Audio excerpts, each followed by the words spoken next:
ఈరోజు మనం చెప్పుకునే నీతి కథ నాన్న చెప్పిన పాఠం. విశాలరాజ్య మహారాజు ఒకసారి అడవికి వెళ్తూ ఆయన కొడుకుని కూడా వెంటతీసుకెళ్లారు. ఇద్దరూ అలా నడుస్తూ ఉన్నారు. కొంత దూరం వెళ్ళాక యువరాజు కందిరీగలు కనిపిస్తే చిన్న కొమ్మలతో వాటిని కొట్టబోయాడు. దాంతో అవి కుట్టడానికి అతడి వెంటపడ్డాయి. ఎలాగోలా మహారాజు వాటిని తప్పించాడు. నాన్నా, ఆ కందిరీగలు నన్నే కుట్టాలని చూస్తున్నాయి. అయినా మీరు వాటిని వదిలేశారు. ఇది సరైంది కాదు. మన రాజ్యంలో ఉన్న కందిరీగలన్నింటినీ చంపించమని మంత్రితో చెప్పండి అన్నాడు యువరాజు.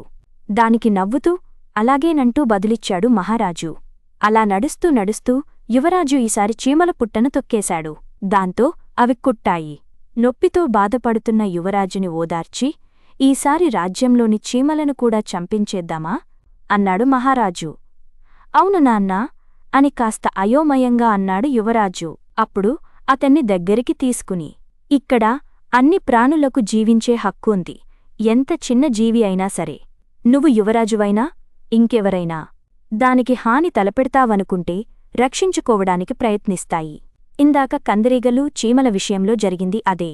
కాబట్టి ఏ ప్రాణిని అయినా సరే కావాలని ఎప్పుడూ ఇబ్బంది పెట్టకూడదు. అది ఏదో ఒక రూపంలో తిరిగి మనకు ఇబ్బంది కలిగేలా చేస్తుంది అని వివరించాడు మహారాజు.